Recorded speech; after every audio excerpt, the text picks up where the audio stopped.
There have been many lies about our involvement in Syria, beginning with our motivations for interfering in the first place. We've been lectured, at least since 2011, by Western officials that we need to remove Bashar al-Assad because of his human rights violations. But those are human rights violations we've never really had a problem with. We were using Syria as a pit stop to torture people in our extraordinary rendition program, and we didn't really have a problem with human rights in Syria then. So what explains our involvement in that conflict, and what type of rebels are we supporting? Because last week I spoke with Professor Kachanovsky from the University of Ottawa about the rebels that we're supporting in Ukraine, the supposedly moderate factions in the Azov battalion, who we're told are no longer neo-Nazis, and that's why we're sending them trucks full of weapons. And we're told there's moderate rebels that we're supporting in Syria as well. So could you tell me a little bit about this? hmm Okay, so I'm going to make this a challenge for myself, and I'm going to try to go back in time far, but also speed through it.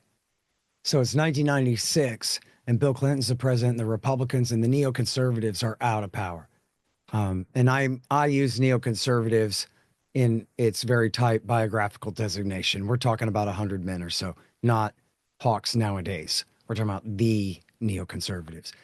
And three of their most prominent leaders are David Wormser, Richard Pearl, and Douglas Feith. And they write a piece for Benjamin Netanyahu, who is then the incoming prime minister of Israel. It's called A Clean Break, a new strategy for securing the realm. And they're not necessarily saying we want W. Bush to launch a war. They're not there yet. It's 96. They're essentially encouraging Netanyahu to figure out a way to overthrow Hussein. But the thinking is still the same thinking through the launch of Iraq War II under the influence of these very same men in the W. Bush government, 6 years later. So here's the thinking, okay? It goes like this. If we get rid of Saddam Hussein in Iraq, that is secular Sunni Saddam Hussein, if we get rid of him, that will empower the supermajority Shiites. But don't worry, we will have the cousin of the king of Jordan, who he's a Sunni, but he's a Hashemite, and our Iraqi exile friend promises us that as long as he can claim to be descended from the prophet, the Shia will obey him like the most obedient slaves. And then we can use our Jordanian dominance over Iraq to force the Iraqi Shiites to force Hezbollah in southern Lebanon to stop being friends with Syria and Iran. That way, we can steal all of the rest of the West Bank and Gaza Strip from the Palestinians, and we won't have to worry about Hezbollah posing a threat on our northern border. Get it? What's happening in Palestine right now? They're killing and stealing from the Palestinians, but they got to worry about Hezbollah on their northern border, right? So we already, fast forwarding to the end, we know the clean break didn't work. But that was the plan. As convoluted and insane as it sounds, that was the plan. Now, these are the men who told W. Bush, oh, you want to go to Baghdad? You're brilliant. Let's do it. Trust us. We game this out. It's going to work. We got Paul Wolfowitz. He's the smartest guy in D.C. He says this is going to be perfect because what it's going to do is it's going to empower the Iraqi Shiites, but we're going to have dominance over the Iraqi Shiites. And even though the cousin of the king of Jordan died, never mind that. We have our Shiite Iraqi sock puppet, Ahmed Chalabi, and he's going to be the new leader for us. And then we're going to accomplish all those same goals. And we're even going to build an oil pipeline to Haifa so that the Israelis can save a nickel a barrel on oil, right? So that's why they launched the war.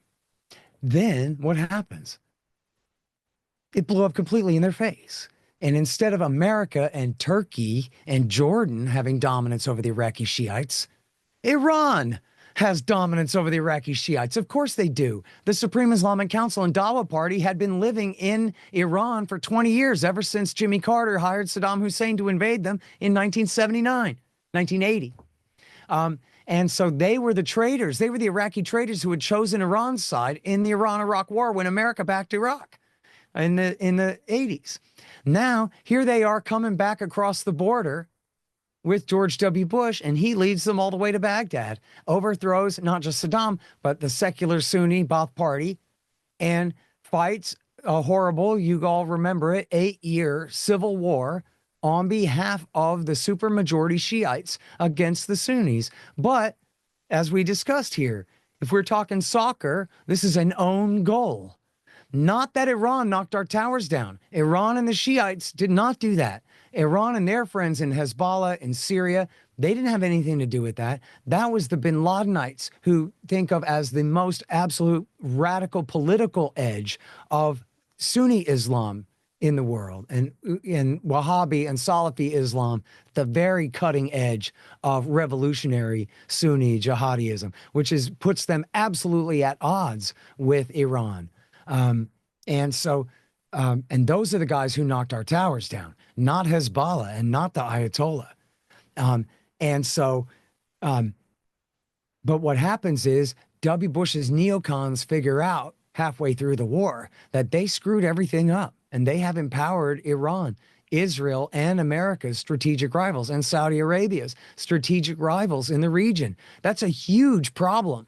And they finally admitted it to themselves by 05, 06, and they launched what's called the redirection. And I will send $10, not really, to each one of your audience members who promises to read that article by Seymour Hersh in the New Yorker magazine. It's from 2007. It's called the redirection. And that's the basis. We just fought a war for Iran.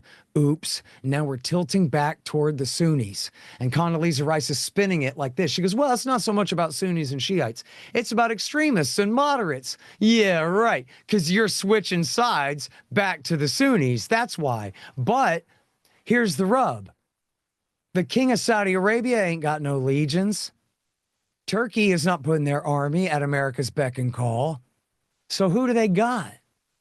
Bin Ladenite, suicide bombers, and head choppers and maniacs. So what does Obama do? The first thing he does almost is take their side in the war in Libya. And then, which that wasn't so much about the Shiites, but it was just about what the Saudis wanted, and they went ahead and did it for them, and it was easy enough. But then they went on to Syria. Now we're right back to David Wormser and the neocons and the clean break plan. Syria is the bridge, what they call the land bridge. They're the keystone. That was David Wormser's term back then.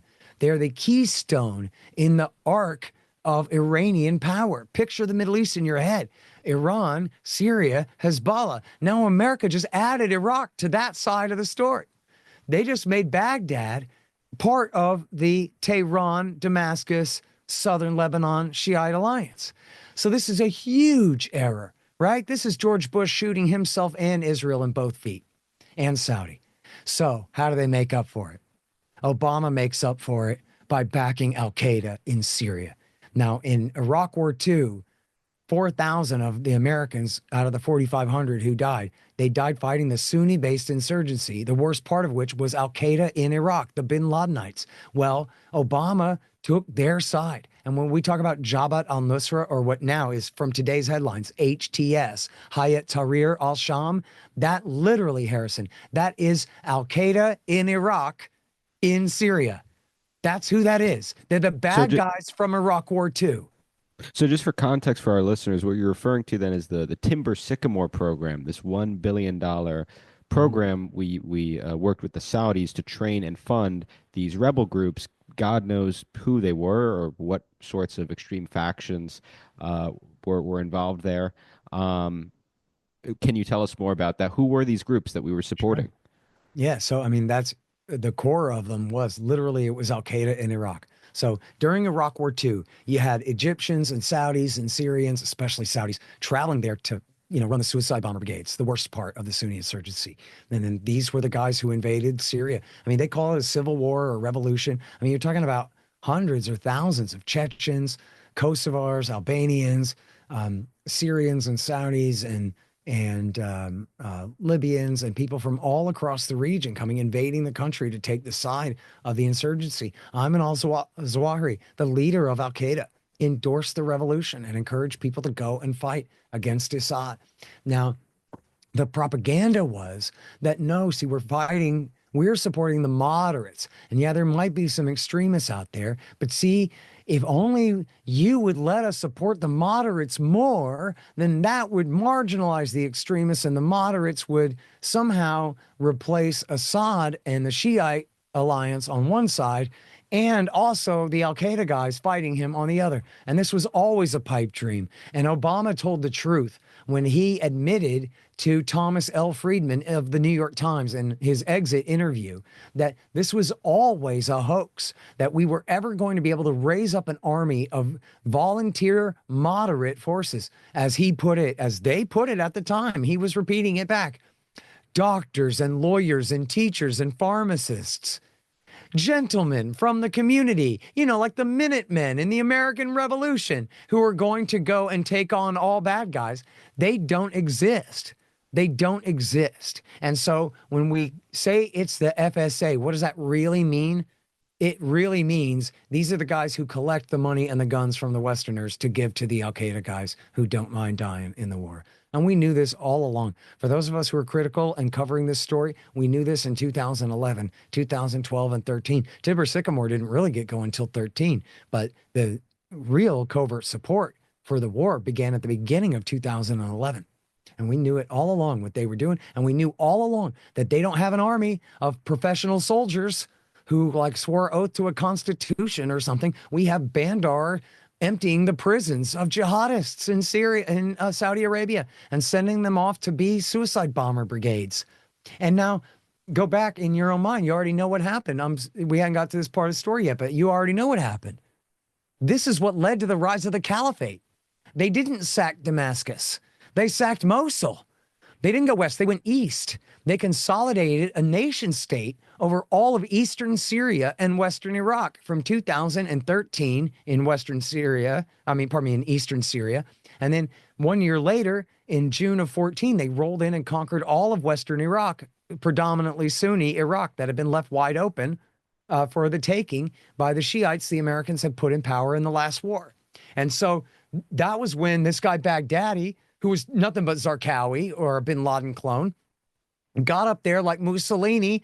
You gotta love the imagery there. The cross between Osama bin Laden and Benito Mussolini, up there on the balcony at the mosque in Mosul, declaring himself the divinely ordained Caliph Ibrahim, ruler of the bin Ladenite caliphate.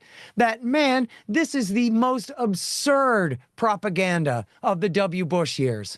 Barack Obama makes it happen by the year 2014. It is unbelievable what they did there. And then they launched Iraq War III. Because, oops, we supported the Sunnis to spike the Shiites we wish we hadn't supported Iraq War II for. But that blew up into the caliphate. Bin Laden himself up there, basically the dictator of a nation. We can't have that. So then we launch Iraq War III in alliance with the same Iraqi Shia we wish we hadn't fought for last time, and with help literally from the Iranian Quds Force to help lead the war against the ISIS Caliphate Islamic State on the ground. And we have, and I cover this in my last book, Enough Already, where in Saddam Hussein's hometown of Tikrit, you literally have the Quds Force, the Iranian special operations top tier guys, leading Iraqi forces on the ground with the Americans flying air cover to destroy the Islamic State. And John McCain said, oh, we're flying as Iran's Air Force right now. Yeah, against the bin Ladenite caliphate. And meanwhile, at the same time, as Michael Horton, no relation to me, the great expert, pointed out, we're flying as Al-Qaeda's Air Force in Yemen. Because Yemen had been taken over. There's a whole other interview. Yemen had been taken over by a group of Shiites who were friendly with Iran. And so America took Saudi and UAE's side in a war that also was on AQAP's side, on Al-Qaeda in the Arabian Peninsula's side, against their enemies, the Shiite Houthis there, and fought that war for 8 years. And now counting. Now we're back doing it again. And so that's the thing of it, is John McCain was right. We were flying as Iran's Air Force, but that was certainly better than flying as Al-Qaeda's Air Force. And it was all because of, one, his Iraq War II, and two, his war for the terrorists in Syria, that he did nothing but lambaste Obama for not doing enough for these kooks the whole time. And I talk about in the last book, And by the way, if people look at my Twitter feed, I just in the last day or two, and I retweeted a couple of times. If you just look at Scott Horton Show, I meticulously reposted as a Twitter thread my entire Syria and Iraq War 3 chapters from the last book there. So you can read all about this. And I talk about how you might remember there's a famous picture of John McCain on the porch with a bunch of terrorists. And he was falsely labeled by some people on the internet as meeting with literally Baghdadi, the head of the Islamic State. But that's not who it was. And I don't know the guy's name anymore, but I used to. You can find out through real journalism the names of all of the men on that porch that day. None of them were Baghdadi. They were not the leaders of ISIS. That was embellished. But so what? That doesn't matter, because guess what? Who they were? They were the Northern Storm Brigade. And 1 month before they met with John McCain, they told Time magazine, yeah, we're proud veterans of Iraq War II, where we fought the Americans on the side of the Sunni insurgency, a month before he went and met with them. And then he went and met with them, and then they were the same guys who then kidnapped the journalist, the Israeli-American journalist, Steven Sotloff, and they sold him to ISIS, who cut his head off. That's who John McCain was cozying up to there. And I say this advisedly in, confirmation bias accepted and everything. You can even read about that at the Daily Beast, where they love Al-Qaeda in Syria, and they are very reluctant to tragically inform you that, yes, in fact, their friends in the Northern Storm Brigade sold this journalist to ISIS, who beheaded him.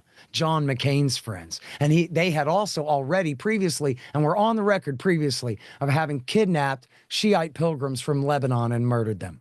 That's who John McCain was meeting with on the porch that day.